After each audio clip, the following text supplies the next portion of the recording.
본 방송에서 제공하는 투자 정보는 투자 판단에 대한 조언입니다. 방송에서 제공하는 주식의 가치, 가격 상승 및 가격 하락에 대해서는 방송사에서 보장하지 않습니다.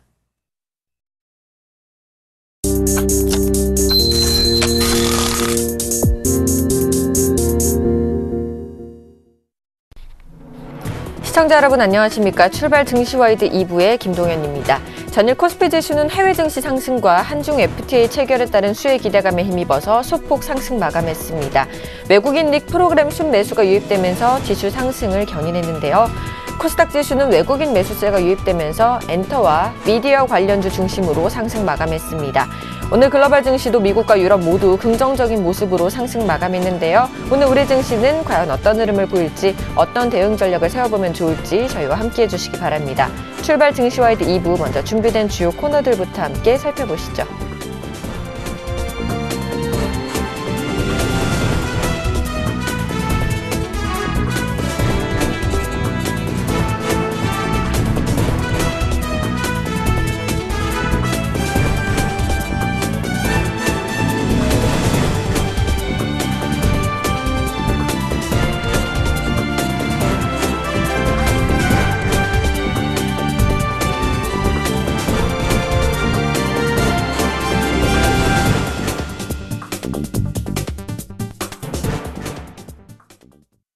넘버원에게 듣는다 시간입니다. 현대증권 류용석 투자전략팀장님과 전화 연결해 보겠습니다. 안녕하십니까? 네, 안녕하십니까? 자, 한중 FTA 타결 소식이 투자 심리 개선을 이끌어내면서 시총 상위주와 대형 수출주들이 반격에 나섰습니다. 코스피는 1960선에 근접하는 반등세를 나타냈고요. 그러나 한중 FTA 타결로 인한 업종별 효과는 좀 단기에 그칠 것이라는 전망도 많은데요. 한중 FTA에 따른 시장과 업종별 영향에 대해서 분석 좀 해주시죠. 예, 한중 FTA 같은 경우에는 수출 업종보다는 이제 중국 관련 소비주의 기대 효과가 상대적으로 클 거라는 게 시장의 전반적인 분위기로 형성돼 있습니다. 섬유와 철강 같은 경우는 이제 중국산 저가 공세가 오히려 국내 산업에는 좀 부정적인 영향을 미칠 거로 예상을 하고 있고요. IT 업종 같은 경우는 산업 같은 경우는 유예 기간이 너무 길어서 단기 효과는 좀 제한적입니다. 자동차는 양호에서 제외됐기 때문에 역시 효과는 좀 제로다 이렇게 좀 단기적으로 봐야 될 것 같고요. 반면에 이제 의류나 엔터나 여행, 화장품 같은 중국 서비스업 같은 거는 이제 개방 속도가 좀 빨라질 수 있어서 상대적 수혜가 크고요. 이러한 그 FTA 효과는 단기적인 효과가 일단 시장에 반영되는 구간 이렇게 좀 보시면 될 것 같습니다. 자, 현재 달러원 환율은 1,100원 진입을 코앞에 두고 있고 엔화 환율은 한때 116엔도 돌파하면서 변동성이 굉장히 큰 모습입니다. 환율 시장에 대한 전망과 이번 주 금요일 미국 소매 판매 지수 발표도 앞두고 있는데요. 앞으로 환율 변수도 체크 부탁드립니다. 예, 엔화가 지금 116엔 가까이 상승을 했습니다. 그래서 현재 원엔에 대한 비율이 940원까지 다시 10원 정도 하락했는데요.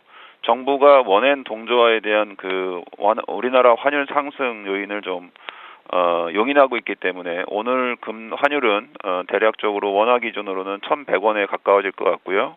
이렇게 되면 원 100엔 환율은 다시 950원 언저리까지도 좀 반등할 것 같습니다.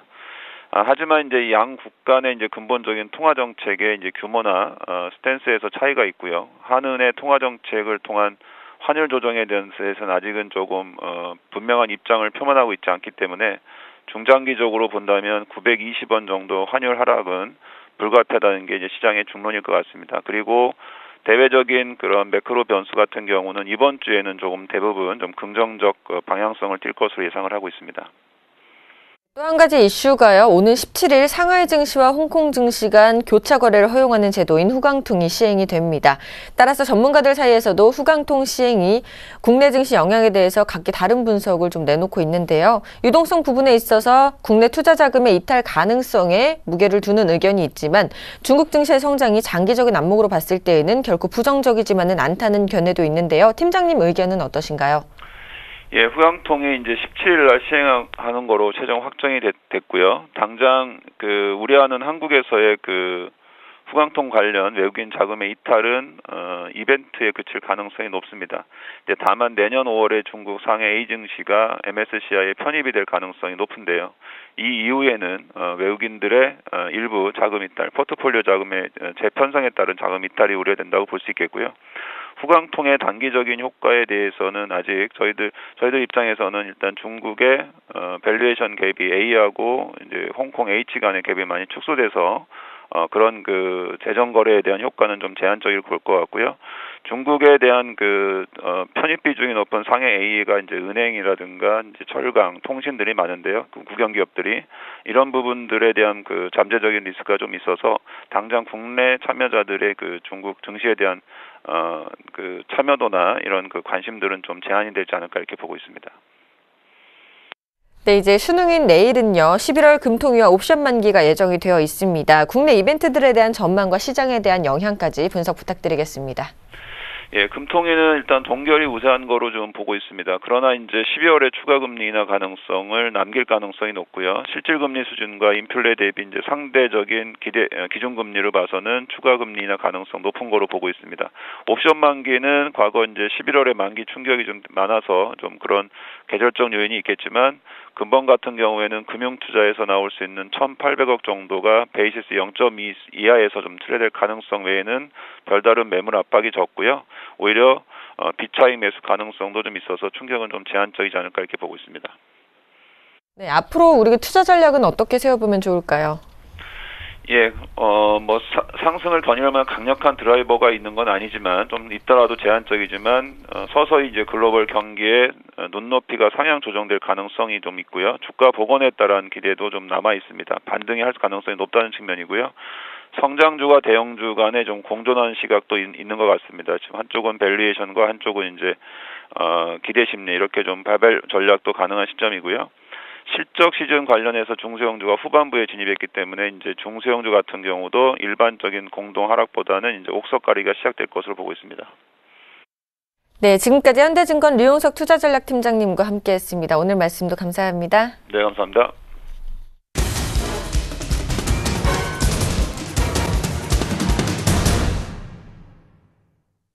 시초가 공략주를 알아보는 시간이죠. 이상로의 한방 시작하겠습니다. 샘플러스 이상로 멘토님 자리하셨습니다. 안녕하십니까? 네, 반갑습니다. 네, 지난주 수요일 관심주였던 한국전력이요. 아직 약보합권에 머물고 있어서 무승부가 되셨습니다. 따라서 현재 승률 37승 36무 22패가 되셨는데요. 한국전력 앞으로 좀 실적도 좋아질 것이라는 리포트들 많이 나오고 있는데 AS 좀 해주시죠. 네, 맞습니다. 일단은 시세를 가지고 있는 종목은 쉽게 꺾이지는 않습니다. 그리고 거기에 대해서 이제 우리가 과연 어떤 지점에서 지지가 나올 것인지 여부가 가장 중요한 부분이고요. 그런 부분이기 때문에 사실상 또 그 지지가 나오는 부분 자체는 개인 투자자들의 물량이 얼마만큼 들어왔느냐에 따라서 또 지지가 여기 지점에서 나올 수도 있고 아니면 좀 더 하단으로 조금 뺄 수도 있는 거고 그렇게 조금 생각하시는 게 맞고. 자, 일단은 한국전력이 얘기가 나오면서 우리가 꾸준히 이슈화가 되고 그리고 제가 말씀을 드렸던 부분이 있어요. 어떤 부분이냐면 경기가 어렵고 민간 소비가 살아나지 않더라도 우리가 꾸준히 매월 내야 되는 돈이 정해져 있습니다. 맞죠? 통지서를 받는 돈들, 그런 돈은 매달 내야 된다는 거죠. 그게 이제 전기요금이라든지 가스요금이라든지 아니면 통신비 이런 종목군들이죠. 유틸리티나 아니면 방어주 형태를 띠는 이런 형태들이 요금이 인상되고 나면 업그레이드가 상당히 가파르게 나타날 수밖에 없습니다. 그런 부분 자체를 우리가 좀 더 생각을 한다면 주가 자체도 꾸준한 우상향이 나타날 수 있다라고 먼저 보시는 게 좋고요. 자, 그러면 우리 한번 같이 보겠습니다. 자, 제가 보고 있는 화면이 이제 주봉상의 화면이에요. 그래서 이번 주에 다시 한번 크게 상승을 다시 못하는 모습이었는데, 자, 이번 주에 저는 여기에서 곧장 이렇게 올라가는 그런 그림이 나타날 거라고 봤지만 그냥 눌림목에 안착을 한 번 더 하는 모습입니다. 거래량도 다시 한 번 더 줄고 이런 상태. 자, 거래량은 줄면서 주가 자체는 상승으로 기인하고 있는 모습 자체를 우리가 거래량이 다이버전스 현상이라고 하는데요. 지금 거기에 대한 모습이 나타나고 있는 부분이고, 거래량이 준다는 것은 또 다른 방향성을 나타낼 수 있구나라는 부분을 우리가 예측할 필요가 있습니다. 자, 앞서서 주가 자체도 거래량이 줄고 난 다음에 상방으로 상당히 튀는 모습이었고, 다시 한번 거래량이 줄고 이번에는 하방으로 내려가는 모습이었죠. 하지만 이번에 다시 한번 거래량이 준다는 것은 다시 한번 어딘가로 방향성을 나타낼 수 있는데, 지금 상태로 본다면 하방보다는 상방으로 올라갈 수 있는 확률이 상당히 높다. 그게 바로 요금 인상분이 반영되는 구간이기 때문에 라고 정리를 할 수 있겠습니다. 자, 일단 무승부가 됐는데요. 좀 더 홀딩을 하시고 목표가 유지하시면서 수익 꼭 챙기시길 바라겠습니다. 네, 이렇게 한국전력 AS 들어봤고요. 이제 오늘장 시초가 5% 공략주 들어봐야 되겠죠. 어떤 종목 준비해 오셨나요? 네, 계양전기라는 종목 말씀을 드리겠습니다. 자, 계양전기, 그 전동 공구를 만드는 회사인데요. 우리가 흔히 아버지들의 로망이죠. 전동 공구가. 그 보쉬사에 나오는 게 있고, 그리고 또 블랙앤데커사에서 또 나오는 게 있고, 주로 이제 한국에서는 그 두 가지를 많이 씁니다. 그리고 또 지금 계양 공구에서 나오는 이 계양 전동 드릴, 이렇게 세 가지로 나눌 수 있겠고요. 자, 이 계양 전기 같은 경우에는 그 전동 공구가 국내 점유율 30% 이상을 차지하고 있는 상태입니다. 자, 꾸준한 실적이 나타나고 있다는 거죠. 사실상 이제 우리가 뭐 혼자서 살 때는 그런 부분 전동 공구 필요가 없는데, 사실 뭐 가정을 이루고 아니면 가족이 있는 상태에서는 그런 공구 자체는 한 개쯤은 있어야 되겠죠. 그러면 그렇게 이제 어느 정도 진입성 자체가 상당히 낮아져 있는 상태고, 거기에 대해서 또 우리가 계양 전기 같은 경우에는 추가적으로 조금 보셔야 되는 점이 차량용 DC 모터라고 합니다. 차량용 모터 자체를 공급을 하고 있는 업체거든요.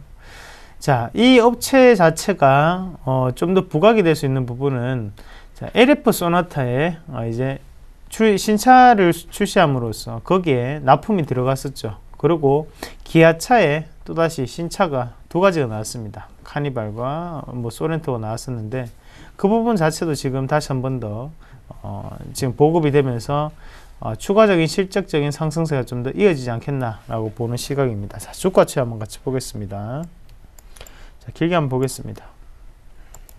월봉 한번 보실 건데요. 자, 기준선 자리가 어디냐면 이 자리죠. 이 자리가 기준선이고, 돌파를 할 때 무슨 뉴스가 나왔었냐면 자동차용 부품을 공급한다라는 소식이 나왔습니다. 그리고 돌파가 나왔다는 거죠. 자, 그런 가격적인 이격 3,700원대인데, 자, 이 가격권역에서는 바로 회사에 대한 업그레이드가 이루어졌다는 거죠. 그러면 이 자리를 기준으로 여기 위의 상태에는 뭡니까?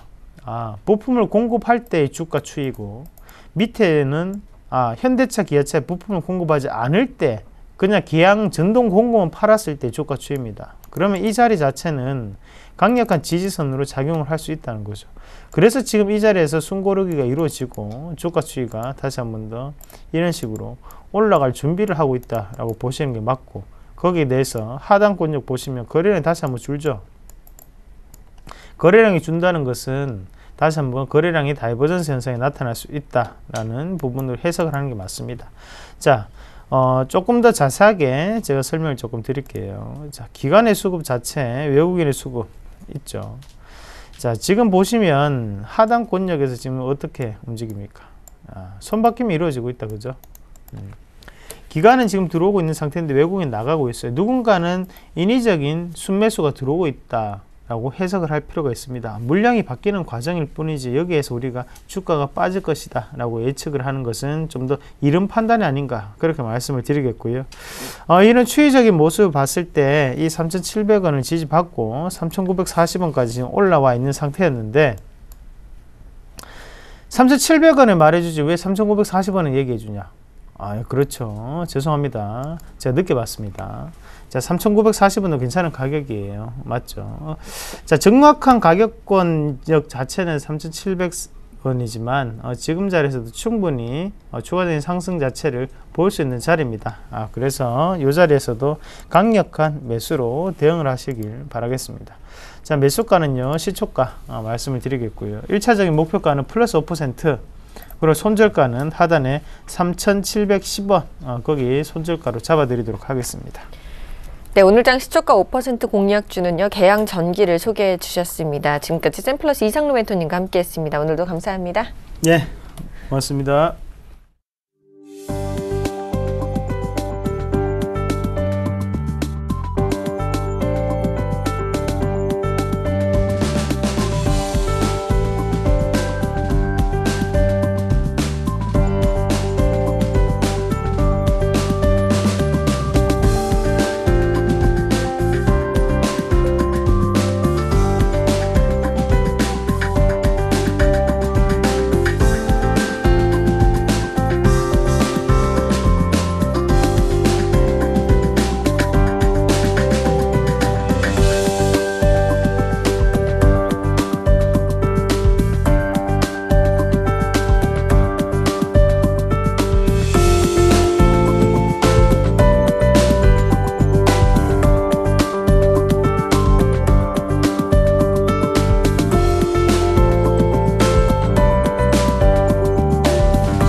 장 개장까지 7분여 정도 앞두고 있습니다. 오늘 장 전망과 출발 상황 분석을 스타인베스트의 윤동식 대표, 유한타증권 W 프레스티지 센터의 정윤성 PB님과 함께하겠습니다. 안녕하십니까? 안녕하세요. 먼저 윤동식 대표께서 오늘 장 예상 좀 해주실까요? 보합으로 시작을 할 것 같고요. 약보합으로 시작을 해서 코스피 지수 같은 경우는 2포인트 정도 하락해서 1961포인트에서 시작을 할 거라고 지금 나와 있는 상황이고, 코스닥 시장 자체는 전일 대비해서 1.31% 상승한 546.44포인트에서 시작을 할 것 같습니다. 전일 미국 쪽도 그렇고 유럽 쪽도 그랬죠. 미국 쪽에서는 증시가 S&P 500 지수는 전일 신고가를 갱신을 했고, 유럽 쪽에서는 통신주들이 급등하는 모습을 보이는데, 일단은 우리나라 종합주가 지수를 좀 놓고 본다고 하면 제 생각에는 1980포인트까지는 이번 주 내로 당분간 조금씩 상승을 해서 80선까지는 어느 정도 맞춰놓고 이번 주가 마감이 되지 않을까라고 생각을 하고 있고요. 왜 그러냐면 이게 지금 종합주가지수 일봉 차트인데 보면 60일선이 1980포인트, 89포인트 선에서 어느 정도 좀 선을 맞추고 있는 상황이고요. 월봉으로 놓고 본다고 치더라도 21선이 1980포인트에서 어느 정도 맞춰 있는 선이다 보니까 외국인의 특별한 매도세, 그리고 강력한 매도세가 없다고 하면 내일 옵션 만기죠. 옵션 만기고 금통인데 채권 전문가들이 거의 다 금통위에서 기준금리를 좀 동결할 거라고 예상을 하고 있는데, 만약 금통위에서 기준금리를 좀 인하하겠다라고 발표를 하면 시장은 좀 급 반등을 해가지고 제가 아까 말씀드린 1988포인트, 9포인트 이상 강하게 돌파할 거라고 예상을 하고 있기 때문에 당분간은 주식시장이 우상향한다고 생각을 하시고, 다만 제가 말씀드린 대로 오늘 가파르게 10포인트, 20포인트 오른다는 생각보다는 12월 말까지는 우상향하는 패턴이 나올 가능성이 매우 크기 때문에 너무 좋아짐 되지 마시고, 내가 산 종목이 너무 오른다고 해서 걱정하지 마시고 좀 낙폭 과대주 위주, 대형주 위주로 해서 좀 저가 매수하자는 전략이 유효하리라고 보고 있습니다. 알겠습니다. 이제 정윤성 PB님께서 오늘장 강세 예상 업종도 한번 살펴봐 주시죠. 예, 우선은 증권과 은행 업종을 좀 말씀드릴 수 있겠는데요. 그동안 증권 업종도 워낙 좀 안 좋다가 비용을 통제하는 그런 증권, 특히나 메릴지 종금증권을 중심으로 해서 그랬던 좋은 모습을 보여줬던 증권사가 있었고요. 유한타증권 같은 경우는 후강통을 앞두고 최대 수혜주로 분류가 되면서 좀 올랐던 부분도 있고요. 그 다음에 여타증권사들 같은 경우도 우리투자증권 같은 경우도 NHY 합병이라든지 여러 가지 증권사들이 예전에는 거의 대동소이한 그런 컨셉으로 갔다라고 하면 지금 각 증권사별로 컨셉을 잡고 자기만의 어떤 뚜렷한 색깔을 갖고 가려고 하는 증권사들이 늘어나고 있다. 이런 부분은 우선은 그 미국이라든지 월스트리트라든지 그런 쪽에서 보면 자기만의 증권사만의 그런 어떤 그 매출의 포지셔닝 자체가 특화되어 있는 곳이 많이 있고 그런 곳이 결국은 살아남는 것을 볼 수 있다라고 하면 앞으로는 증권 업종들 상당히 지수가 지금 뭐 1900 초반대에서 2100포인트 박스권 내에서 또 한 번 또 돌파를 하려는 모습을 보여줄 것으로 예상이 되고 있기 때문에 그런 쪽에서 측면에서 한번 보시면 좋을 것 같고요. 또 한 가지는 지금 제조업종들 같은 경우도 상당히 좋아질 가능성이 크다라고 저는 볼 수 있을 것 같습니다. 왜냐하면 지금 그동안에 삼성전자가 빠졌던 것도 사실상 보면 스마트폰에서 샤오미 등의 그런 중국 기업들의 반등세가 무서웠던 거고요. 포스코 같은 경우도 마찬가지입니다. 중국의 철강 업체들이 저가 그런 제품이 나오면서 마진 자체가 떨어지고 또한 철강 가격 자체가 떨어졌기 때문에 포스코가 안 좋았던 거고요. 자동차도 마찬가지죠. 그런데 최근 들어서 중국 쪽에서의 변화가 있습니다. 뭐냐면 지금 전체적으로 가장 큰 화두가 수출보다도 환경오염 문제가 굉장히 심각해지면서 중국 정부 자체에서 제조업들이 이렇게 생산한 제품들을 너무 과도하게 과잉 생산하지 말라라는 그런 규제가 조금씩 생겨나고 있습니다. 왜냐하면 최근 들어서는 수출보다도 내수 쪽을 진작을 하고 있고요. 그 다음에 어떤 GDP의 급격한 성장률보다는 안전한 성장률. 세 번째는 국민들의 건강 부분이 굉장히 중요한 부분일 텐데요. 지금 그동안은 무조건 많이 만들고 무조건 많이 파는 것이 각광을 받았다고 하면 그렇진 않습니다.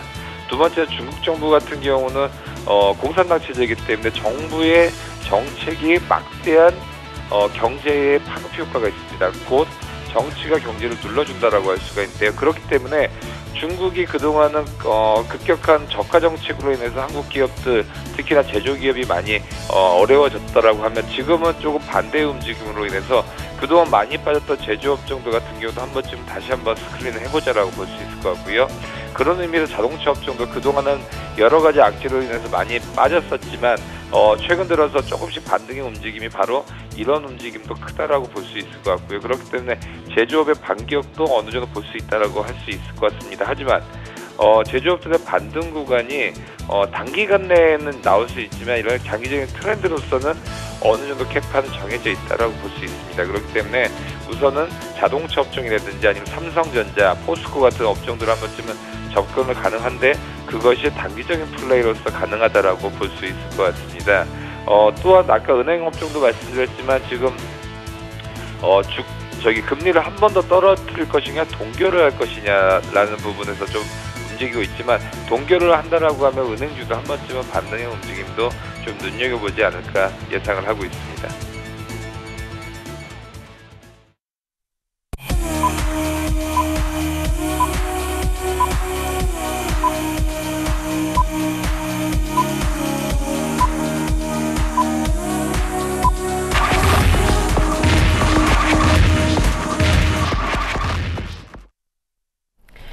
(11월 12일) 수요일 우리 시장 개장을 했습니다. 먼저 윤동수 대표께서 개장 분위기 한번 살펴봐 주실까요? 개장 분위기가 좋을 거라고 보고 있고요. 4.4포인트 정도 상승한 1967.63포인트에서 시작하는 모습을 보이고 있네요. 1.8포인트 상승했습니다. 1.8포인트 상승한 1964.80포인트에서 코스피 지수는 시작을 했고요. 코스닥 지수 같은 경우는 전일 대비해서 2.48% 상승한 547.61%에서 지수를 상승하는 모습을 보이고 있습니다.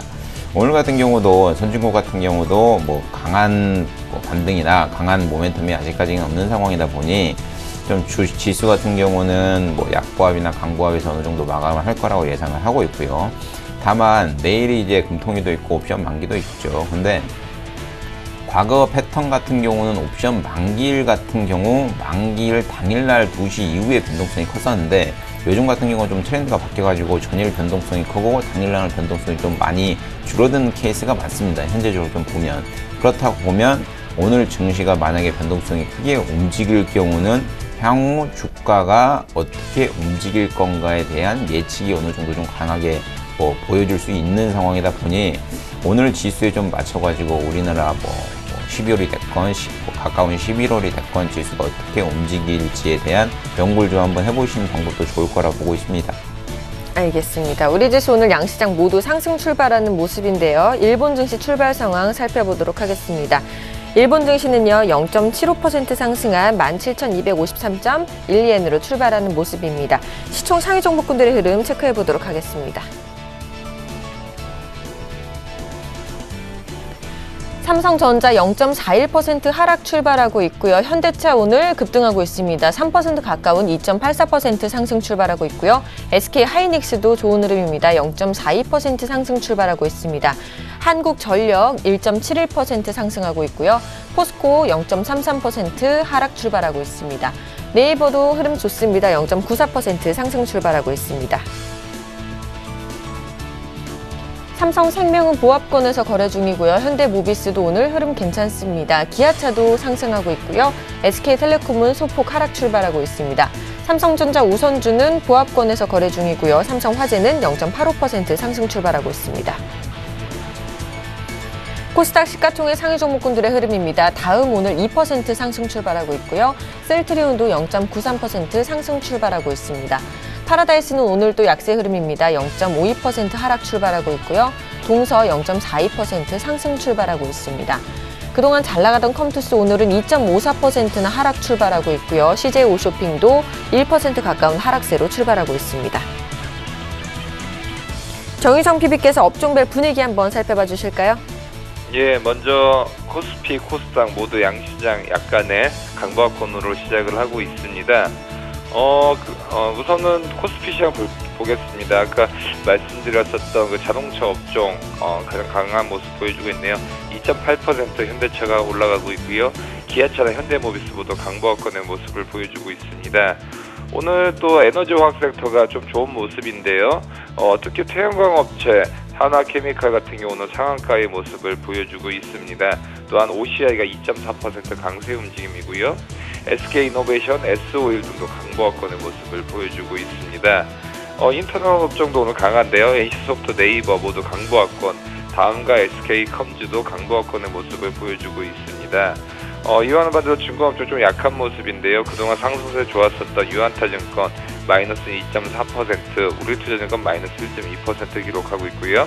메리츠중금증권과 키움증권은 강보합권의 모습을 보여주고 있습니다.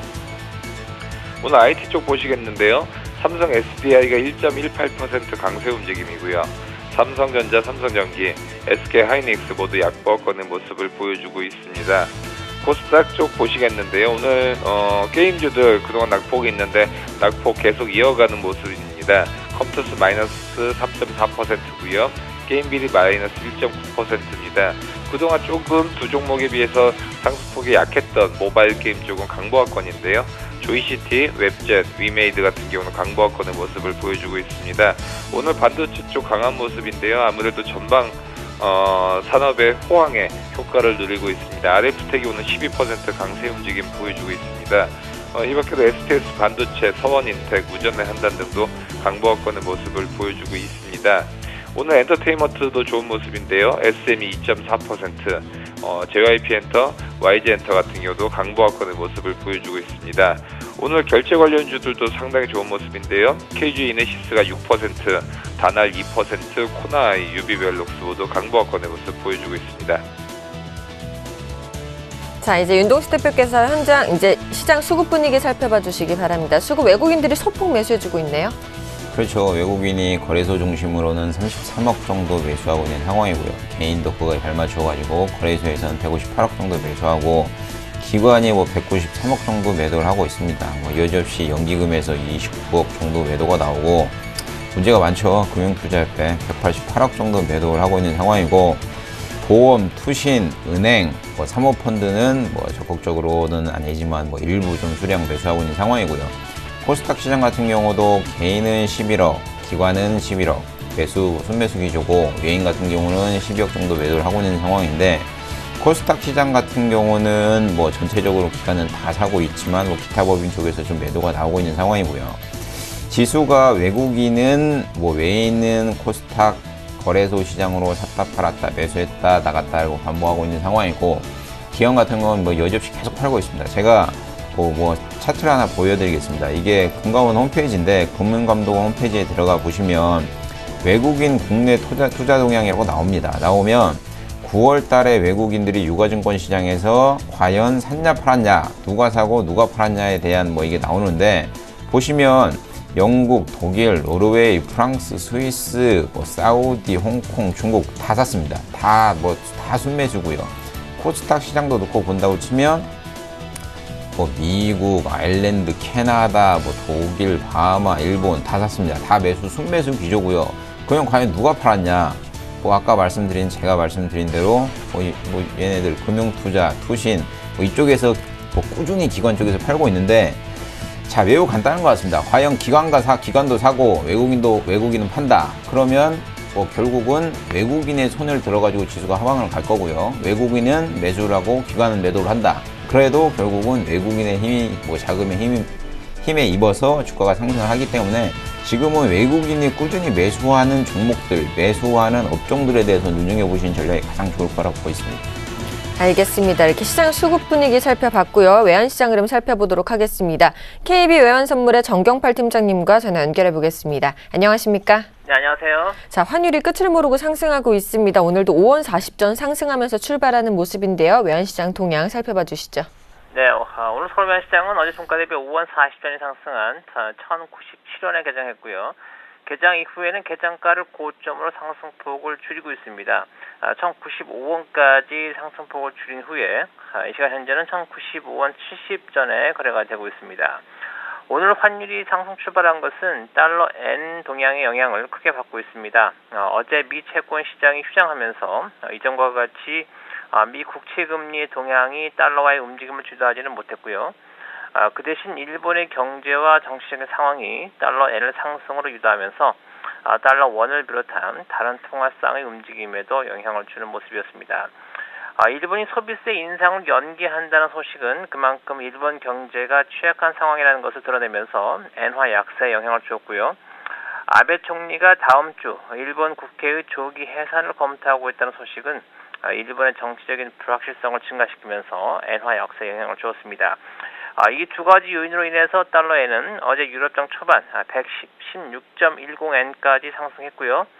오늘 새벽 115.01엔까지 하락 조정을 보이기도 했습니다만, 오늘 아시아장이 개장하면서 다시 116엔까지 상승하는 등 강한 하방 경직성을 드러내고 있습니다.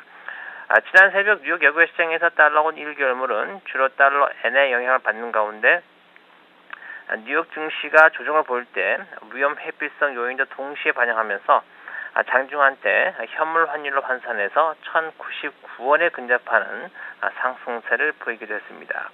오늘 서울 외환시장에서 달러원은 달러 N의 동향을 계속 주시하면서 이에 대한 영향으로부터 자유롭지 못할 것으로 보이는데요.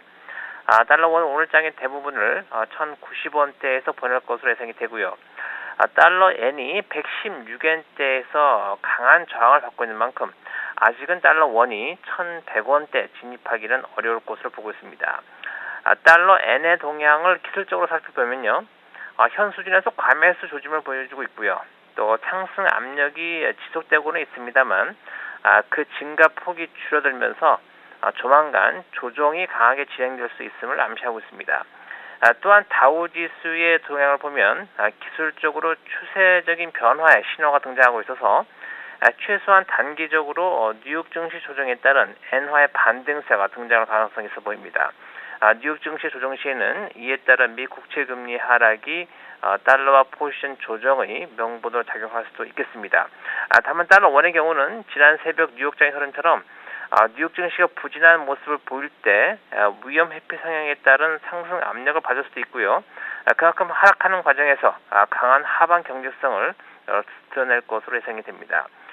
시장은 이번 주 금요일 저녁에 발표되는 미국의 소매 판매와 소비자 신뢰 지수를 주목하고 있는데요. 두 지표의 결과는 다음 주에 반영되는 만큼 이번 주는 글로벌 증시 동향과 이에 따른 미 국채 금리의 동향이 달러와 동향의 주요 명분으로 작용할 것으로 보고 있습니다. 지금까지 KB 외환선물의 정경팔 팀장님과 함께 외환시장 동향 살펴봤습니다. 오늘 말씀도 감사합니다. 네, 감사합니다.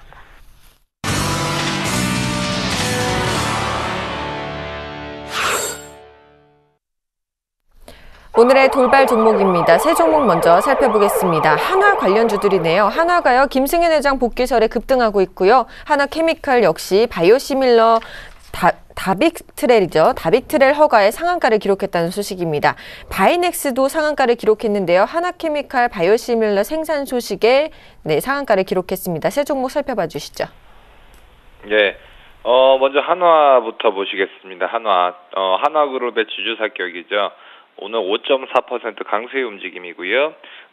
한화그룹의 김승현 회장의 복귀 소식에 복귀에 대해서 조심스럽게 예측을 하는 분위기가 주가에는 이제 반영이 어느 정도 되어 있는 것 같습니다. 항상 말씀드리지만 회장 과연 그 기업의 가치에 얼마나 영향을 미칠까요? 물론 영향력이야 크겠지만 그 전에 하던 사업들에 대한 지원을 할 뿐이지 어떤 단기적으로 이 회사가 회장이 복귀했다라고 해서 좋아질 이유는 하등 없습니다. 장기적으로 그 사람이 물론 어떤 의사결정은 하겠지만 단기적으로 그 사람이 왔다고 해서 시가총액의 변화가 있을 수는 없다라고 볼 수 있고요. 그렇기 때문에 전체적으로 경영권의 안정화 정도로만 판단하시면 될 것 같고요. 그렇기 때문에 오늘 5.6% 충분히 반영이 돼 있다. 회장의 갑작스러운 구속이라든지 아니면 복귀 그런 것들이 있었을 때도 보통 역사적으로 봤었을 때도 하루 정도, 이틀 정도 외에는 크게 영향을 주기는 좀 힘들다라고 볼 수 있을 것 같습니다. 물론 삼성그룹처럼 아예 이건희 체제에서 그 자식들 체제로 넘어가는 그런 변화라는 그 장기적인 트렌드라면 모르겠지만 이렇게 회장이 구속됐다가 나올 수 있다라는 그런 소식에 의해서는 사실은 오늘 충분히 반영이 돼 있다라고 볼 수 있기 때문에 여기서 접근하기는 좀 힘들다라고 볼 수 있을 것 같습니다. 두 번째 말씀드릴 종목은 한화케미칼인데요. 오늘 한화 김승현 회장 소식도 있으면서도 또한 바이오시밀러 소식에 의해서 오늘 상한가의 움직임을 보여주고 있습니다. 자체 개발한 항체 바이오시밀러 제품이 이제 시판 허가를 받았다는 소식에 의해서 상당히 좋은 모습을 보여주고 있습니다. 전날 식품의약품에서 류마티스 관절염 치료제인 다빅트렐 주사 같은 경우가 국내 시판에 이제 허가를 승인을 했고요. 보험약가 등재 결체를 거치면 내년 상반기에는 판매가 예상이 될 것으로 보여주고 있습니다. 이 에타너셉트 성분이라고 하는데 이 제품 같은 경우는 화이자의 엠브렐과 같은 성분으로 복제약입니다. 그렇지만 국내 업체가 개발한 바이오시밀러 제품으로서 볼 수 있고요. 앞서서는 셀트리온이 국내 1, 2호 바이오시밀러 램시마와 허주마를 허가를 받았었죠. 그렇기 때문에 세 번째 제품이라고 할 수 있을 것 같습니다. 우선 오리지널 제품이 연매출 지금 9조 원에 달하는 대형 제품입니다. 국내뿐만이 아니라 해외에서도 엠브렐 같은 경우는 지금 되고 있는데 한화케미칼이 지금 최초로 지금 나온 상황이기 때문에 이 매출 9조 원 자체가 상당히 큰 시장이고 관절염 부분이나 그런 부분은 계속적으로 노령화가 될수록 계속적인 수요가 있기 때문에 상당히 이거는 장기적인 호재다라고 볼 수 있을 것 같고요. 오늘 상한가에다가 잔량이 132만 주가 쌓여 있는데요. 이런 상승세 흐름은 하루 이틀 정도 더 갈 가능성도 크다라고 볼 수 있을 것 같습니다. 마지막으로 말씀드릴 종목도 한화케미칼 이번 소식의 수혜주인데요. 바이넥스가 오늘 10.8% 강한 모습 보여주고 있습니다. 우선은 바이오시밀러 이 제품의 생산 업체로서 지금 시판 허가를 받았다는 소식에 의해서 한화케미칼 상한가 바이넥스도 10%대 강세 움직임을 보여주고 있는 것이죠. 앞으로도 한화케미칼을 개발한 류마티스 관절염 치료제 같은 경우도 제품 허가를 받으면 내년도에 바로 바이넥스와 한화케미칼의 두 가지 다 모두 강한 호재로서 작용할 수 있고요. 하지만 한화케미칼은 상한가에 끝났고 바이넥스는 10%대에서 왔다 갔다 하고 있다라는 점은 아무래도 주가 상승에 대한 흐름은 한화케미칼이 더 좋지 않을까 싶고요. 바이넥스는 오늘 여기서 만약에 주가가 밀린다라고 하면 오늘 하루짜리 호재라고 보시면 될 것 같습니다. 네, 세 종목 더 살펴보도록 하겠습니다. 첫 번째로는요, 자사주를 매입한 현대기아차가 상승세를 유지하고 있습니다. 주가 급락은 일단 일단락이 된 모습이고요. 골든브리지 증권은 캐피탈 계열사 매각 소식에 이틀째 상한가를 기록했습니다. RF텍은 무선 충전 시장 기대감에 상한가를 기록했는데요. 세 종목 살펴봐 주시죠. 뭐 일단 현대차, 기아차부터 놓고 보겠습니다. 현대차, 기아차 뭐 15만 무너졌었죠. 15만 원 무너져서 14만 9천 원까지 무너졌었는데 제 생각에는 조금 이번에 자사주 매입을 뭐 6,500억 정도 한다 어제 공시가 났는데 오늘부터 자사주 매입을 좀 하죠. 근데 시장의 반응은 그것을 본 시장의 반응은 아 현대차 좀 다급했구나 라고 생각을 하고 있고요. 왜 그러냐면 이게 ELS가 15만 5천 원, 14만 원, 13만 원 이때 되게 많이 물려 있었습니다. 물려 있었기 때문에 만약에 ELS가 낙인이 된다고 하면 주가가 급락이 나올 거는 뭐 당연한 논리이기 때문에 현대차에서는 적극적으로 주가 방어를 좀 해야 되는 차원이 있었고요. 그렇기 때문에 뭐 내년부터는 중간 배당을 할 거다. 그리고 올해 같은 경우도 뭐 작년에는 1980원 정도 배당을 했었죠. 근데 올해 같은 경우도 뭐 연말에 고배당을 할 거다. 라는 뭐 루머, 기사 뭐 이런 게 났었는데 지금 좀 사라지고 없더라고요. 그런 영향들 때문에 주가가 뭐 14만 9천 원대부터 뭐 가파르게 반등이 나온 상황에 지금 오늘 같은 경우도 2.27%, 2.56% 정도 상승해서 4,500원, 뭐 5,000원 정도 상승하고 있는 모습을 보이는데 이 종목은 뭐 장기적인 투자하시는 분이라면 현대차, 기아차 모멘텀 사라졌나요? 22만 원대부터 현대차가 주가가 빠져서 15만원까지 빠졌습니다. 그러면 이 기업 현대차가 과연 매출이 줄어들어서 그리고 영업이익률이 낮아져서 주가가 이렇게 낙폭이 과대했나요? 그건 아니죠. 다만 한전부지를 고가에 매입을 했다라는 루머, 뭐 물론 삼성이 얼마를 썼는지 모르니까 고가에 매입했는지 안 했는지는 뭐 당사자들만 알겠죠. 그런 루머 때문에 주가가 많이 빠져 있는 상황이다 보니 기업의 모멘텀 같은 경우는 절대 변하진 않습니다. 현대차 같은 경우는 뭐 과거에는 영업이익률 기준으로 보면 전 세계 자동차 업종 중에서는 탑픽이었습니다. 독일의 3사 자동차, 외제 3사 자동차보다도 오히려 영업이익률이 잘 나오는 회사였습니다. 근데 뭐 영업이익이 좀 빠졌죠. 전분기는. 그래도 전 세계에서 자동차 업종 중에는 2, 3위를 달리고 있는 영업이익률을 나타내고 있는 기업이고요.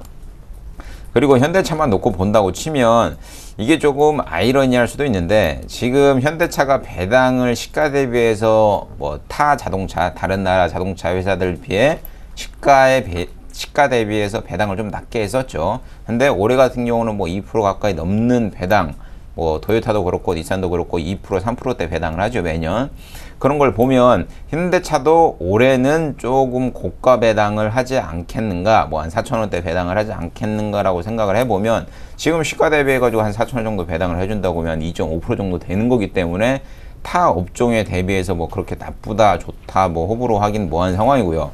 그리고 이제 어제 한중 FTA 했죠. 한중 FTA 했는데 현대차는 빠진다. 자동차 업종은 빠진다. 저는 오히려 빠진 게 더 좋다고 생각합니다. 왜 그러냐면 중국에서 독일 3사 자동차 만들고 있죠.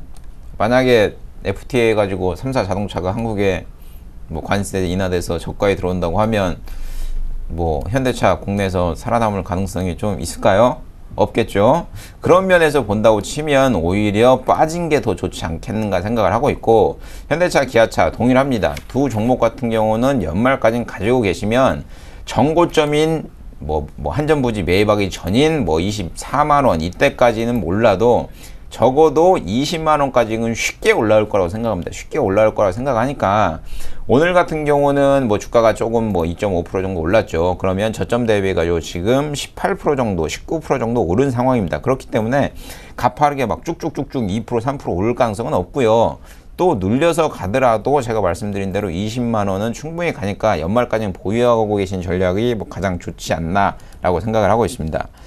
뭐 다음으로는 골든브리지 증권인데 뭐 캐피탈 회사 매각했다고 그래가지고 오늘 뭐 날라가네요. 날라가고 있는 상황인데 좀 상투가 아닌가라고 생각을 하고 있고요. 왜 그러냐면 뭐 골든브리지 증권 같은 경우는 캐피탈 계열사 매각에 힘입어 이틀째 상한가 기록 중이다. 뭐 저축은행 계열사가 뭐 줄어든다.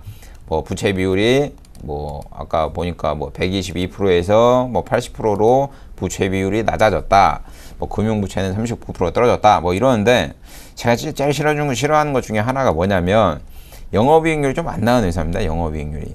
매출이나 영업이익률이 안 나오는 회사인데 골든브릿지 증권 같은 경우는 1분기에는 영업이익률이 뭐 좀 덜 났죠. 뭐 어떻게 보면 167억 정도, 그리고 2분기에도 396억 정도 나와 있는 상황이고, 뭐 1분기 같은 경우는 영업이익률이 2억 정도 마이너스고, 뭐 2분기 같은 경우는 5억 정도 플러스 있는 상황인데, 단기적으로 놓고 보면 뭐 차트만 놓고 보더라도 어느 정도 조금 이제 저항을 맞아가지고 조정이 한번 나오는 장세가 나오지 않겠는가 생각을 하고 있기 때문에 전체적으로 금융업종이나 증권업종에 대해서는 좋다고 저는 평가를 합니다. 그런데 이렇게 급등한 종목보다는 오히려 증권주는 관심 가질 종목들이 되게 많습니다. 보시면 현대증권 첫째. 현대증권 이 종목은 뭐 7,000원 오시면 무조건 사시면 돼요. 무조건 사시고 그냥 홀딩 하시는 전략이 가장 좋을 거라고 보고 있고요. 그리고 지금 증권업종에서는 뭐 탑픽은 누가 뭐니 해도 현대증권이랑 그리고 관심 가져야 될 거 IB 쪽으로 좀 영업을 많이 하고 있는 키움증권 같은 경우도 좀 관심을 가져보시는 전략이 유효하고, 골든브리지 같은 경우는 제가 말씀드린 대로 뭐 양일이라고 30% 가까이 떠버린 상황이다 보니 오늘 이걸 사야 됩니까? 매수해서 들어가야 됩니까? 라고 물어보시는 분들은 솔직히 말씀드려서 없을 것 같아요. 그렇기 때문에 그냥 관망하시고 아 저런 종목도 있구나 라고 생각하시는 정도에서 끝나시는 전략이 좋을 거라고 보고 있고요. 이제 마지막으로 RF텍 상한가 같네요. 무선 충전기 관련해서 상용화 기대의 급등 뭐 좋죠 얘기는. 근데 이런 종목은 맨날 이런 얘기 나옵니다. 이런 얘기 한번 뉴스 터지면 상한가, 뉴스 또 안 터져서 좀 미뤄졌다 그러면 하한가. 제가 기업을 선정할 때 가장 중요시 보는 게 재무제표인데 이거 뭐 보십시오. 뭐 언제죠? 2013년도에도 뭐 좀 안 좋고, 뭐 매출 같은 경우는 2,393억 나왔죠. 그리고 2014년도 1분기, 2분기에도 어떻게 보면 뭐 점차적으로 영업이익이 뭐 13%, 17%, 마이너스 9% 이렇게 계속 감소된 상황이고, 매출액이요. 영업이익률도 마이너스 55%, 마이너스 71%, 마이너스 60%, 당기 순이익도 마이너스 57, 69, 87. 이거는 상용화 만약에 안 되면 주가 무조건 무너집니다. 그리고 오늘 같은 경우는 절대적인 저항대인 이 8,000원대, 아니 7,500원 이 선에 맞물려 있기 때문에 만약 오늘 상한가가 안 풀리고 잔량이 되게 많이 쌓인다. 그러면 단 뭐 내일도 점상 뭐 비슷하게 가겠죠. 근데 만약 뭐 애매하게 상한가 잔량이 쌓여 있고 차한가가 오늘 두세 번 내에 두세 번 정도 장중에 풀렸다 들어간다. 그러면 뭐 여지없이 나오시는 전략이 가장 좋을 거라 보고 있습니다.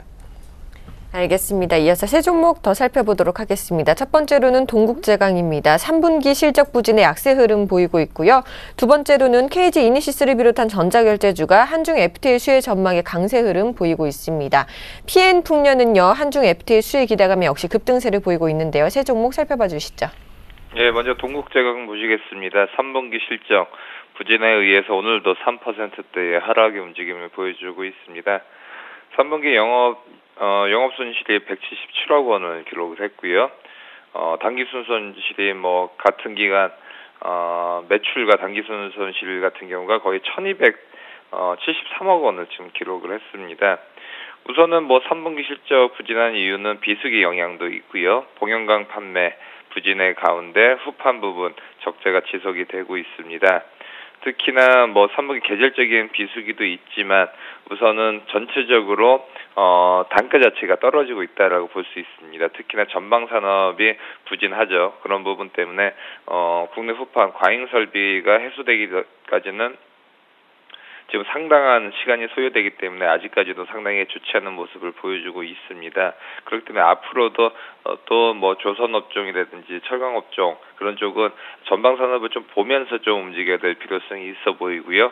그런 부분이라고 본다라면 아직까지는 반등의 시점은 어렵다라고 볼 수 있습니다. 하지만 지금 최근 들어서 중국 쪽에 대한 그런 제조업을 좀 줄이는 그런 움직임을 보여주고 있기 때문에 그런 경우라고 보면 지금 바닥권에서 어느 정도 좀 관심 종목으로 넣어놓을 만한 종목이다라고는 볼 수 있습니다. 하지만 그 동국제강도 지금 보면 올해 같은 경우도 지금 당기순이익 거의 1,100억 원 정도 마이너스, 지난해에도 1,100억 원, 당기순이익 2012년도에는 1,200억 원을 지금 마이너스가 지금 나 있는 상황이죠. 그러다 보니까 상당히 지금 그동안에 기업 내에서 쌓여있던 현금 부분이 굉장히 줄어드는 부분을 볼 수가 있습니다. 그러다 보니까 부채 비율이 230% 정도까지 올라와 있고요.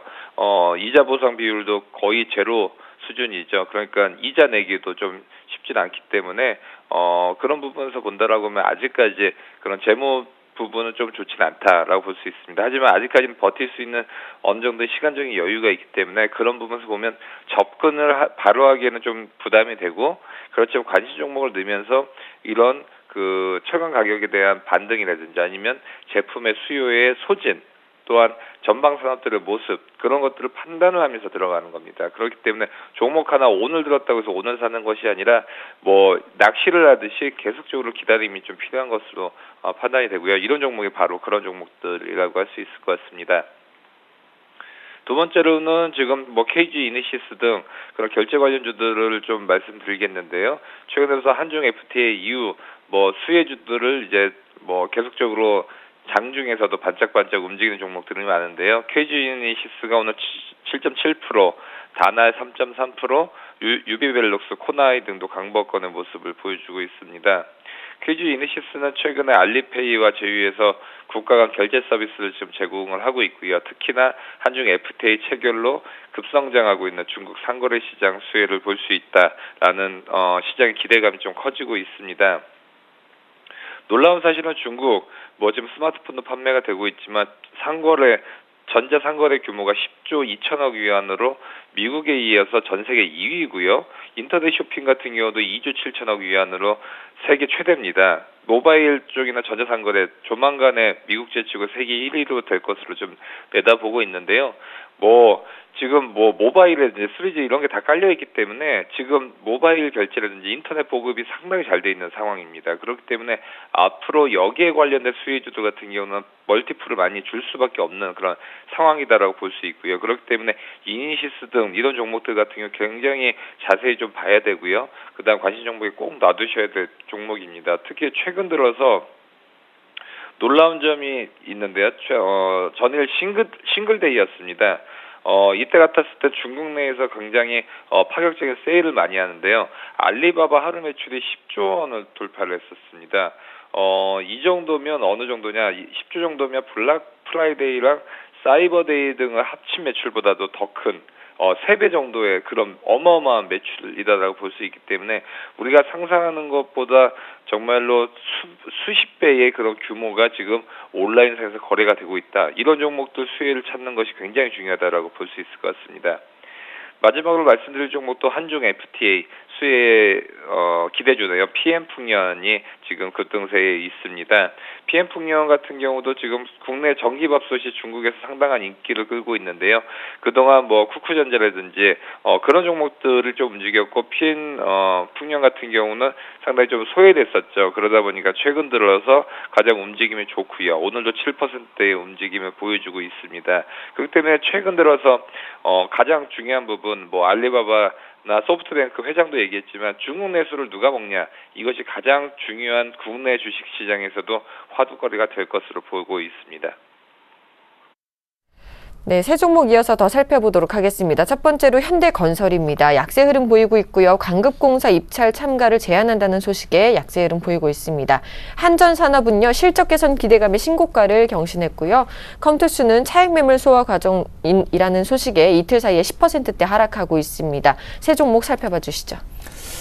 현대건설, 광급서 입찰 제한, 이거 뉴스 꽤 됐는데 오늘 또다시 이슈가 되네요. 네.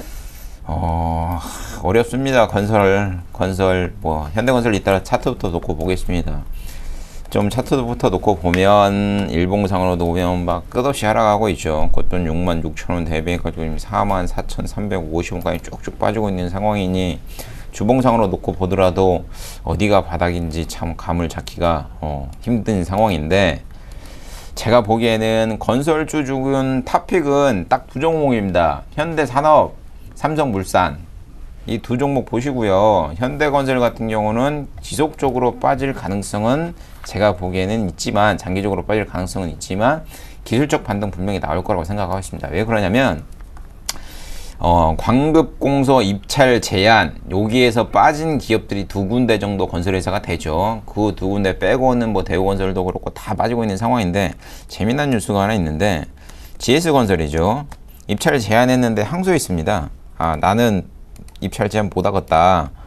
뭐 법적인 판결 나오기 전까지 나는 광급서 입찰하겠다라는, 뭐 여기 있죠. 입찰 참가 제한 처분 효력 정지 결정이라고 뭐 수원 지방 법원에 뭐 냈는데, 그런 걸 보면 GS건설은 이렇게 쭉 빠지다가 다지고 올라옵니다.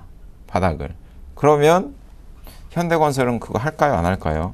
만약에 한다 그러면 바닥 다지고 오겠죠. 근데 건설회사 같은 경우는 기용률을 어느 정도 파악을 하기가 조금 힘듭니다. 현실적으로. 뭐 해외에 소주해가지고 공사를 하고 있다 그러면 이게 10% 진행된 건지 20% 진행이 된 건지, 뭐 분기별 실적 발표할 때마다 금감원에서 나라별로 찾아가지고 공사 이만큼 됐네. 그래 니네는 10% 진행됐다 기용률이. 이렇게 평가를 할 수 없기 때문에 건설회사 같은 경우는 뭐 투명성이 과거부터 좀 의심이 됐던 상황이고요. 그렇다 보니 건설회사 같은 경우는 조금 좀 부정적으로 보시는 게 좋고, 제가 말씀드린 대로 건설회사의 탑픽은 뭐 현대산업, 삼성물산이라고 보시면 되는데, 이 두 가지가 탑픽인 이유가 뭐 되게 많습니다. 되게 많은데 뭐 시간 관계상 탑픽만 그냥 정해드리고요. 그렇다 보니 현대건설 같은 경우는 기술적 반등 나올 때 뭐 강하게 좀 빠져나오시는 전략이 뭐 가장 좋지 않겠는가라고 생각을 하고 있고, 다음 같은 경우는 한전산업을 좀 보겠습니다. 이 종목 좋아요. 전형적인 제가 좋아하는 그림을 그리고 있는 차트라고 보시면 될 것 같고요.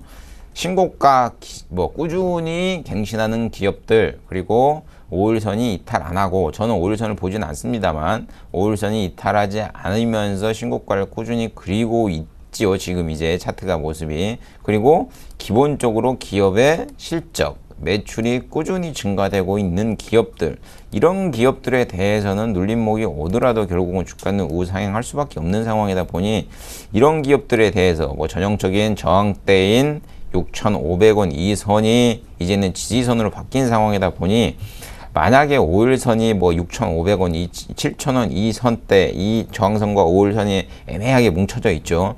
이 선이 무너지지 않는다 그러면 이 기업 같은 경우는 뭐 장기적으로 가져가시는 전략이 뭐 가장 좋을 거라고 판단되고 있습니다.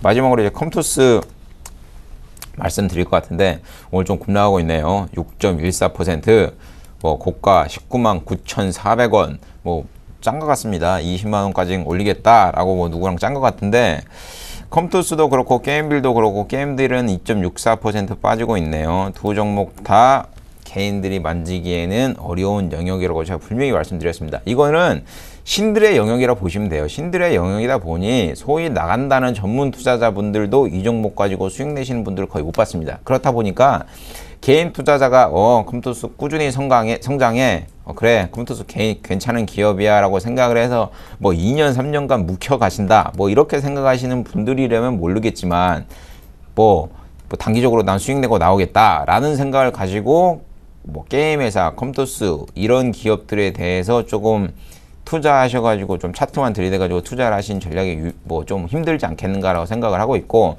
이 기업 같은 경우는 지금 컴투스도 그렇고 게임빌도 그렇고 단 하나의 게임이죠. 단 하나의 게임 때문에 주가가 뭐 급등하고 있는 모습인데, 뭐 구글 11위를 기록했다 뭐 이렇게 나오는 서머너즈워죠. 서머너즈워 발음이 어렵네요. 제가 게임을 안 하다 보니. 이런 기업들이 이런 게임으로 주가가 급등을 하기에는, 그리고 개인이 아까 말씀드린 대로 개인이 만지기에는 조금 어려운 종목이다 보니까 뭐 오른다 내린다 해서 신경 쓰지 마시고요. 다만 이런 종목이 좀 시총이 커지다 보니 이런 종목이 내리고 오르면 코스닥 시장이 좀 영향을 받습니다. 그런 부분만 생각을 하셔가지고 종목 투자하시는 게 가장 유효하리라 보고 있습니다. 네, 지금까지 스타인베스트의 윤동식 대표, 유한타증권 W 프레스티지 센터의 정유성 PB님과 함께했습니다. 오늘도 감사합니다. 네, 감사합니다.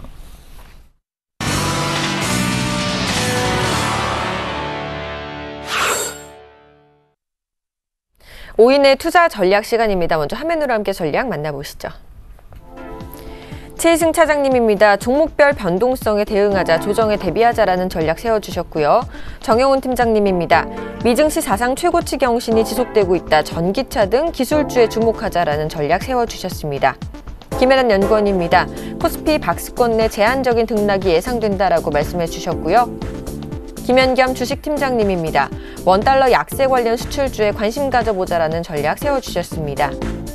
안상현 대리님입니다. 엔화 가치가 하락하고 있다. 더 이상 겁먹지 말자라고 전략 세워주셨습니다. 오늘은 동부증권 방배지점의 김혜란 연구원과 전화 연결해 보겠습니다. 안녕하십니까? 안녕하세요. 자, 오늘 코스피가 박스권 내 제한적인 등락이 예상된다라고 전략 세워주셨는데요. 자세한 전략 부탁드립니다. 우선 지금 내일 이벤트 두 가지 앞두고 있죠. 금통위랑 옵션 만기 앞두고 있는데, 금통위 같은 경우에 지금 금리 동결 시장에서 전망하고 있는 분위기고요. 옵션 만기 같은 경우에는 10월 만기 이후에 지금 차익 거래가 미미하면서 이제 외국인들 같은 경우에 뭐 환율에도 영향받지만 지금 우리 시장 같은 경우에 예년보다 배당이 되게 높아질 거다라는 기대감 고려할 경우에 좀 부정적인 수급을 보이지는 않을 것으로 보고 있습니다. 그래서 이런 이벤트들 앞두고서 뭐 이런 이벤트들이 시장에 중립적인 수준 영향 미칠 것으로 전망이 되고 있는 상황인데요. 우선 그래도 시장에서 오늘 외국인들 다시 소폭 매도세 나오고 있는 상황이긴 하지만 엔화 약세 구간에서 외국인들 매수세가 다시 한번 유입되고 있다는 점, 그리고 이제 지난주에 이어서 대형주들 중심으로 기술적 반등이 좀 이어졌다는 부분은 시장이 긍정적으로 보고 있는데, 아직까지는 뭐 수급 부담을 감안하면 코스피가 급격하게 좀 분위기 반전하기는 어려운 시점이 아닌가 이렇게 보고 있고요. 그래서 이제 박스권 안에서 좀 제한적인 등락이 좀 지속되지 않을까 이렇게 보고 있습니다. 제일 시장에 지금 최근에 영향 많이 주고 있는 부분이 이제 환율 변동성, 외국인 투자자 복귀 이런 부분이 이어져야지 시장의 기술적 반등이 좀 연속성 확인될 수 있기 때문에 장중 계속 환율 변동성, 외국인 수급 지속적인 확인 필요하다라고 보고 있고요. 우선 전략적으로는 계속 연말 앞두고서 이제 배당주 그리고 중소형주식 개별 실적주들 3, 4분기 실적 이제 마무리되고 있는 과정인데요. 이런 부분에 대해 가지고 관심이 필요할 것으로 보고 있고, 수출주 같은 경우에는 굉장히 투자 심리가 많이 완화되어 있는 모습인데, 이제 펀더멘탈이 그 투자 심리를 이제 뒷받침하기에는 아직 조금 미비하지 않은가 이렇게 보고 있습니다. 그렇기 때문에 기술적 반등 정도에만 조금 유효하게 보시고 트레이딩 관점에서 이제 대응하시는 게 보다 바람직하지 않을까 보고 있고요. 추가적으로 이제 한중 이제 FTA 타결되고, 또 미국 이제 다다음 주 블랙 프라이데이 28일 이제 쇼핑 시즌 앞두고 있기 때문에 이런 부분에서 이제 수혜 볼 수 있는 거 뭐 의류, 화장품 그리고 운송 업종의 수혜가 좀 클 것으로 보고 있기 때문에 이런 업종들 추가적으로 좀 관심 갖고 보시면 좋을 것 같습니다. 네, 지금까지 동부증권 방배지점의 김혜란 연구원과 함께 오늘장 핵심 전략 세워봤습니다. 오늘 좋은 전략 감사합니다. 감사합니다.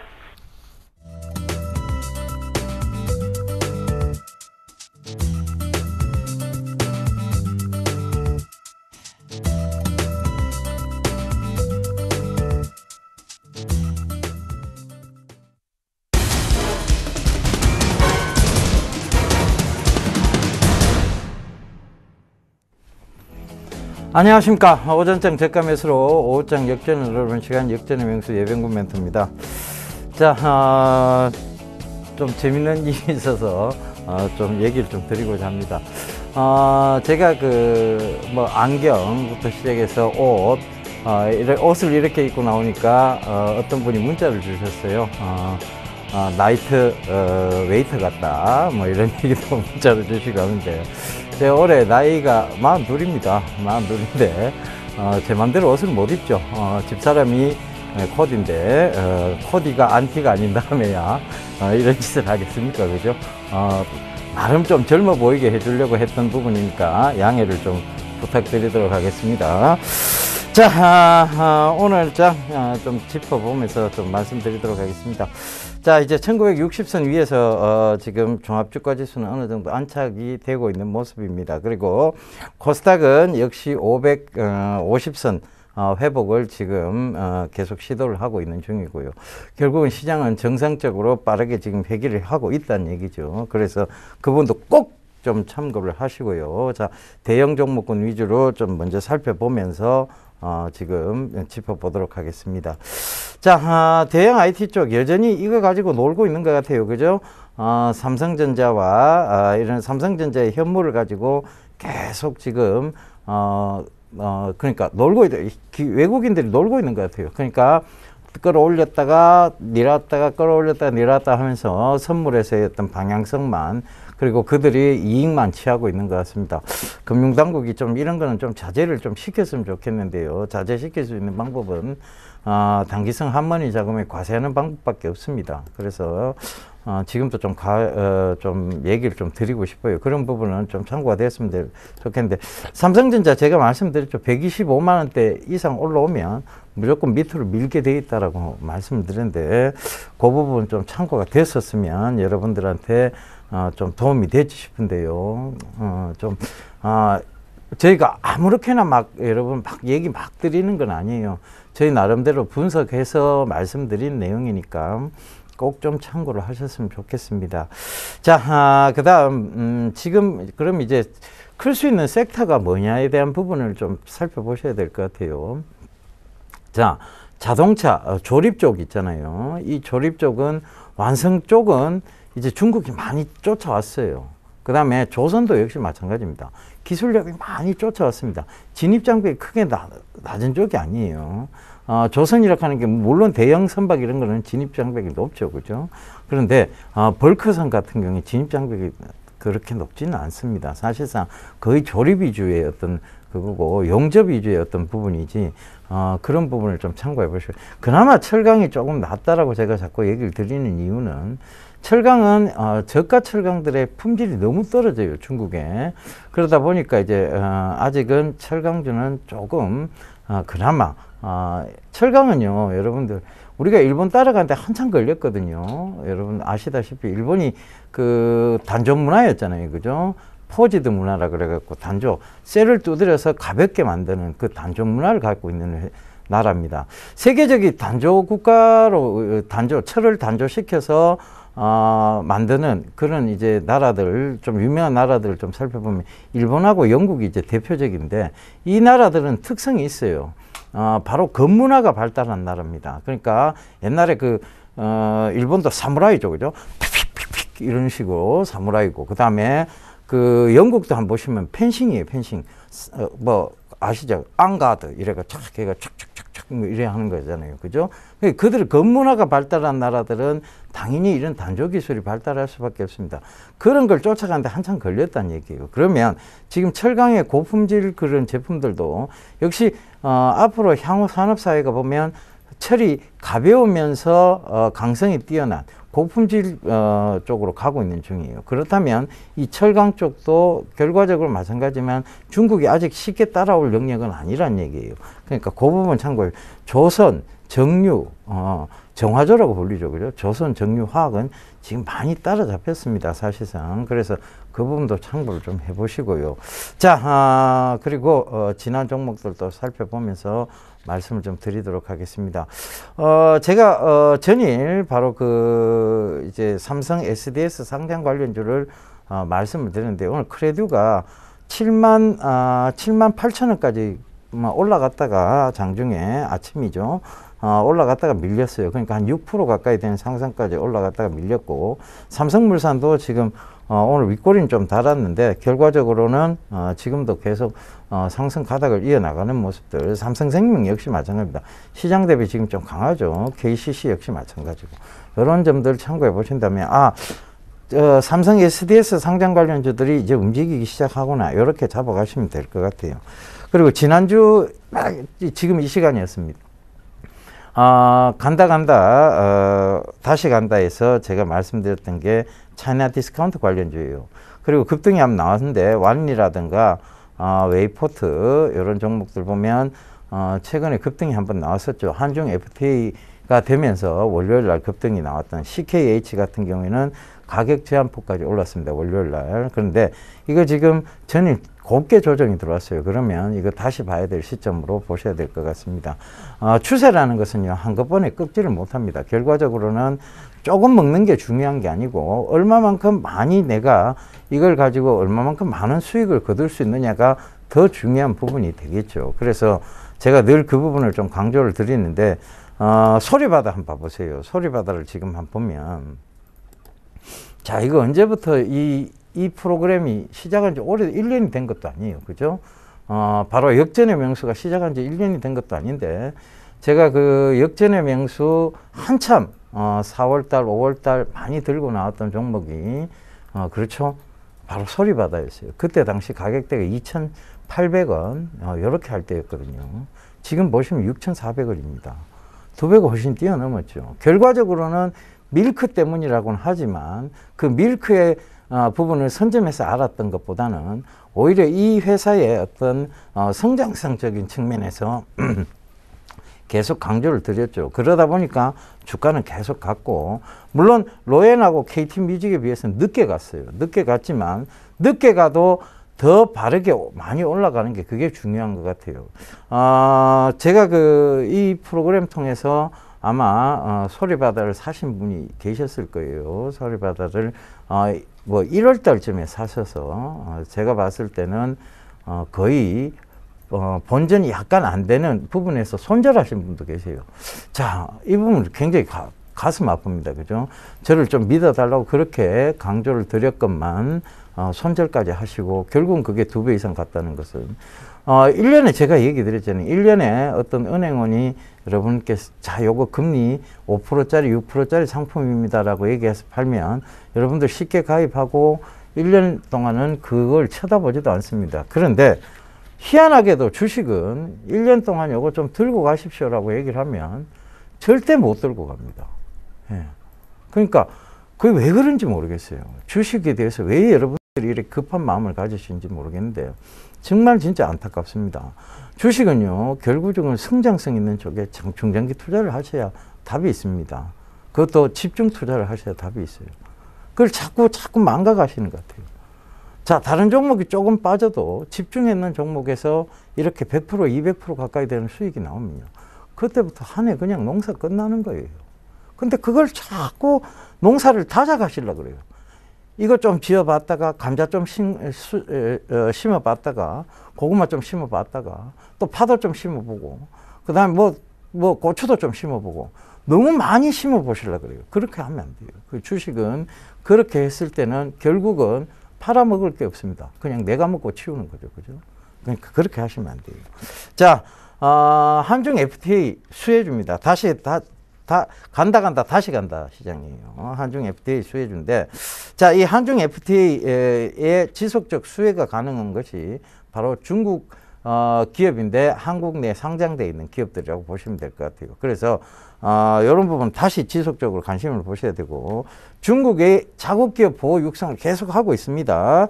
그 육성 정책을 하고 있고 경기 부양에 대한 기대감도 지금 남아 있어요. 시진핑의 확고한 의지가 보이죠, 그죠?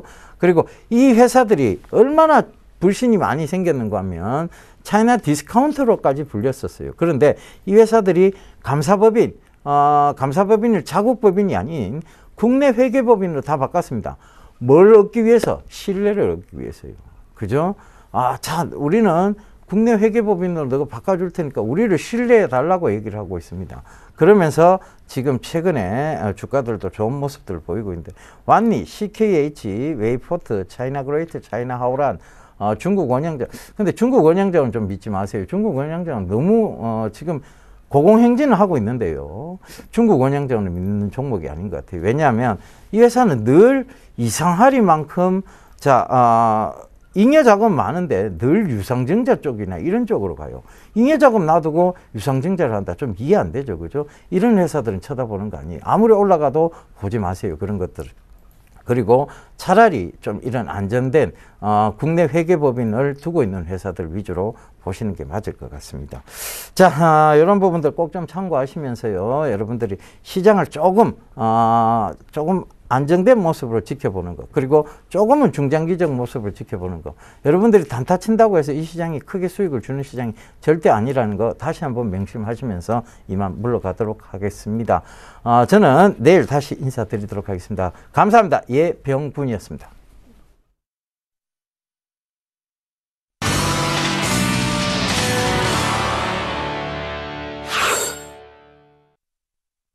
현재 코스피 지수 1964포인트에서 거래되고 있습니다. 개인만 매수하고 있고요. 코스닥 지수는 547포인트에서 거래 중입니다.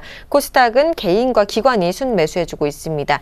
출발 증시와이드 오늘 준비한 소식 여기까지입니다. 시청해주신 여러분 감사합니다.